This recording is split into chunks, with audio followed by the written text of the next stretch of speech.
Buat lu seller online yang paketnya banyak, tapi ternyata lu ngerasa makin hari lu itu makin nggak ada duit, dan ternyata lu nggak nyadar tiap hari itu lu merugi. Jadi di video kali ini gue bakal ngasih 3 alasan dimana kalau paket lu banyak itu belum tentu lu profit. Dan ternyata lu itu bisa jadi malah rugi. Jadi kalau nonton video ini dari awal sampai akhir, gue harap lu udah tahu apakah jualan lu ini profit atau rugi. Jadi yang gue lihat di sini kebanyakan yang diam-diam ke gue juga, yang konsultasi ke gue secara gratis di Instagram Richard Seller, itu dia ngeluh kenapa paketnya itu dikit, paket dikit, terus juga omset omset turun, paket dikit, nggak ada yang beli, nggak ada yang beli, nggak ada yang beli. Terus mereka itu kebanyakan suka atau seneng gitu ya. Kalau misalnya mereka itu ngiklan, ngiklan ngasal, ada yang beli. Atau misalnya omset omset naik, tapi di belakangnya itu dia join program banyak ya, join program Shopee, misalnya garansi harga terbaik, atau misal dia admin yang banyak. Kalau join program yang udah lu ukur biayanya gitu-gitu ya nggak apa-apa ya, omset naik, iklannya spike dan ROAS-nya malah turun, ROAS turun. Jadi kebanyakan yang DM ke gue itu mereka seneng kalau omsetnya naik, tapi nggak tahu di belakangnya itu naiknya kenapa, dan cost apa yang lo keluarin buat dapetin omset yang naik itu. Paketnya banyak, revenue banyak, seneng, tapi ternyata lo nggak tahu di belakangnya itu tuh join program yang banyak gitu, misalnya garansi harga terbaik, harganya ternyata lo turunin, atau rasanya ternyata turun dan iklannya malah naik. Jadi menurut gue nih, POV gue udah jualan online kurang lebih 2 tahun, dan gue ada beberapa toko yang gue open itu yang nomos. Jadi meskipun dari POV gue paketnya itu nggak selalu harus banyak, atau reaksinya itu nggak selalu harus banyak, tapi gue tracknya itu yang paling penting itu gue track profitnya naik apa enggak. Nah ini acuan gue, profitnya naik apa enggak, naik atau turun. Jadi bukan reaksinya makin banyak atau makin kecil, makin dikit, tapi gue nge-track profitnya itu gue makin gede apa makin kecil. Yang tadinya bulan ini misalnya dapat 3 juta, apakah bulan depan turun ke 2 juta atau bisa ke 5 juta. Meskipun pesanannya ya 40 pesanan, 35 pesanan, segitu-segitu doang. Nanti gue bakal generate laporan keuangan, biasanya gue bakal lacak, gue bakal tracking apakah gue profitnya itu berapa di bulan ini dan bulan depan atau bulan sebelumnya, jadi gue bisa tahu ini gue kejarnya itu profit. Tapi kebanyakan di sini ngejarnya paket. Jadi ini POV gue, kenapa gue ngejar profit. Jadi alasan pertama itu kenapa gue itu bisa rugi jualan online, ini dari POV gue dan pengalaman gue juga kena rugi, yaitu SKU-nya ngasal dan SKU-nya kebanyakan. Ini buat yang stocking ya, yang ini kalau ngestok kalau ya reseller nggak apa-apa sih, kamu nggak keluar duit kan. Kalau ngestok SKU lu banyak, kebanyakan produk lu ada 1000, dan lu ngestok pakai duit lu sendiri, duit lu itu jadi stok, jadi barang gitu.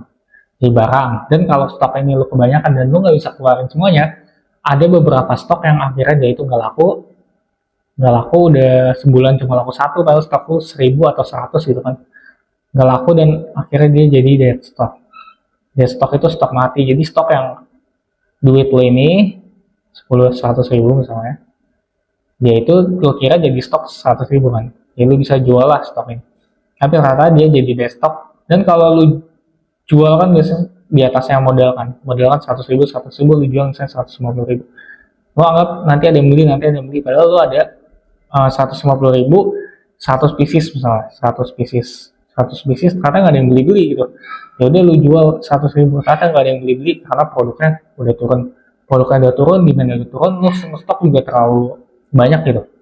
Lu stok kebanyakan, yang keluar kan nggak semua stok lu kan, jadinya lu muncullah si dead stock ini. Jadi lu jual 70.000 juga belum ada yang beli, lu harus jual 50.000 atau misalnya 30.000, jadi bisa kejual gitu.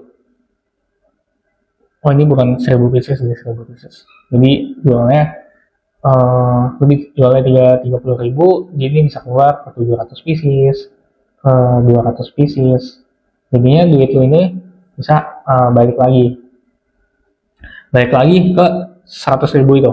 Tapi karena dia stok, lu kira duit lu ini 100.000, lu harus jual rugi dan lain-lain lu cairin jadi cuma 70.000 atau 50.000. Jadi ini bisa jadi lu rugi karena lu stoknya kebanyakan. Ya stok kebanyakan ini pengalaman gue juga ya, gue udah pernah cerita juga, jadinya dead stock. Jadi gue dulu jual kayak Lego gitu, bricks, dan ternyata ini musiman dan ternyata demandnya turun, tapi gue denial. Uang 100.000 gue anggap di stok ya udah 100.000, tapi 3 bulan kagak cair-cair jadi duit. Ya ternyata emang gue nahan-nahan, akhirnya dead stock, dan gue telat buang barang. Jadi ya tadinya gue bisa jual 70.000, sama duit gue 100.000 tadi di stok bisa jadi 70.000, tapi ternyata karena gue kelamaan gue harus jual harganya lebih bawah, jual lebih rugi, gue dapat 50.000 doang, kayak gitu. Ini kurang lebih ya. Jadi lo harus lu jangan sampai rugi dari stok ini. Jadi SKU itu harus lo manage, yang keluar barangnya kayak gimana, dan sampai dari stok. Jadi meskipun resi lu banyak, misalnya resi lu banyak tapi ternyata lu ada rugi dari si dead stock ini. Nah yang kedua itu lu jualan toko online di Shopee itu by feeling bukan by data. Nah ini kebanyakan itu nentuin apa? Harga jual itu by feeling. Harga jual, terus juga harga kelas, biaya admin gitu-gitu. Lu nggak tahu biaya admin toko lu berapa. Biaya admin, biaya-biaya lain, biaya-biaya lain. Nah ini tuh ngasal semua, terutama di ROAS ini ngasal, by feeling, harga jual juga ngasal. Kalau dua-dua ini ngasal-ngasal ya, lu nggak tahu gitu profit exactly berapa dari toko online lu. Kalau lu omset misalnya resi lu banyak nih, omset 100 juta, lu ngerasa lu di atas langit gitu, lu untung. Karena lu by feeling bukan by data, harusnya harga jual berapa dan harus berapa. Nah itu jadinya menurut gua kurang oke lah.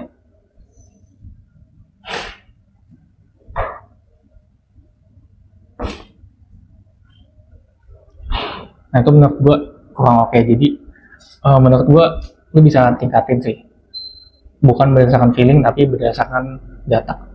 Datanya itu gimana, lo harus tahu harga jual kompetitor lo itu berapa, ngukurnya itu gimana, itu gue pernah bahas di video-video sebelumnya. Nah untuk kelas juga, kelas lu tahu targetnya itu berapa, hitungnya itu sama kayak yang gue pernah buat video sebelumnya kayak gini. Jadi ini by data gitu, bukan by ngawang-ngawang. Meskipun ini kasaran tapi lu seenggaknya ada acuannya, kan belum ada biaya affiliate gitu kan. Jadi lu nggak ngawang-ngawang gitu by feeling. Ternyata omset lu misalnya 1 juta, admin lu misalnya 20%, berarti 20 juta, sisa 80 juta. Ternyata lu ada HPP kan, harga modal barang lu itu ternyata lu jual tuh mepet gitu, 60 juta, 70 deh, itu sisa 10 juta. Lu ngiklan, kelas lu ngasal, ternyata iklan itu 15 juta, jadinya lu minus 5 juta. Nah ini jadi yang menurut gua lu harus nentuin by feeling bukan by data. Karena kalau lu by feeling ya ini lu ngawang-ngawang nih. Yang ini lu ngawang-ngawang, ternyata lu ujung-ujungnya net profit di bawahnya itu ternyata lu minus 5 juta. Karena ini lu harga jual ngasal, saya nggak tahu yang ideal itu berapa, lu by feeling aja 2, 3 gitu kan. Admin nggak tahu berapa, dan biaya-biaya lain juga lu nggak hitung. Nah ini menurut gua cukup fatal, karena akhirnya lu yang tadi omset lu gede tapi ternyata lu itu rugi per bulannya, itu rugi 5 juta kalau nggak itu. Nah yang ketiga, fokus naikin penjualan bukan profit. Di balik lagi ke yang gua ngomongin tadi di awal, gue itu naikinnya ke profitnya bukan ke penjualannya. Cuma resinya kayak tadi, penjualan misalnya resinya tadi 100 juta nih misalnya omset lu 100 juta, tapi karena profit lu minus 5 juta. Nah ini gue gak mau nih. Jadi gue fokusnya itu naikin profit, harga jualan gue bisa naikin, costnya gue bisa naikin, jadi biaya iklannya bisa turun, supaya di sini gue bisa dari omset 100 juta, nanti ke bawahnya gue bisa bikin ini profit plus 5 juta atau plus 10 juta kayak gitu. Jadi gue fokusnya itu naikin profit, jadi jangan by feeling atau ngawang-ngawang gitu. Dan yang paling penting itu lu bikin laporan keuangan per bulan. Jadi setiap bulan, jadi lu bikin Januari, Februari, Maret. Nah ini lu bikin nih, bikin omset lu berapa, nanti sampai bawah ini profitnya berapa. Omset lu 100 juta, profit 10 juta, di sini omset 120, profitnya ternyata turun ke 8 juta. Jadi lu ada tahu gitu, lu untung atau rugi. Kata kayak yang tadi omset 100 juta tapi minus 2 juta. Jadi lu ada bisa nentuin strategi ke depannya. Jadi lu tuh omsetnya bukan yang gede-gede banget tapi ternyata lo untung, itu kalau gua nggak apa-apa. Cuma ternyata omset lo gede 100-200 juta, resi lo banyak, kelihatannya lo untung gitu, tapi ternyata lu nggak ngitung laporan keuangan dan ternyata akhirnya rugi 2 juta. Nah itu yang jadi concern gue, dan maksud gue ini dari pengalaman gue, ini 3 alasan kenapa omset lo banyak tapi ternyata toko lo ini rugi gitu. Karena lu 3 hal ini, lu buy feeling bukan buy data, kalau lu kebanyakan ada biaya-biaya lain, ada desktop gitu-gitu lu nggak hitung.